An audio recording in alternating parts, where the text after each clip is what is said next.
उदा उदा उदा उदा उदा उदा उदा उदा उदा उदा उदा उदा उदा उदा अखंड ज्योत देवते तुझ्या निरांजनातली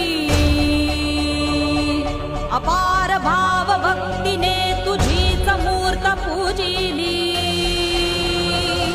त्रिशूल खड्ग घेऊनी विनाशण्या असुर ये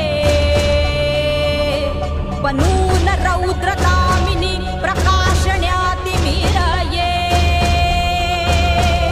प्रतीक नारी शक्तीचे वैष्णवी महेश्वरी तुझाच अंश राहू दे सदैव माझ्या अंतरी।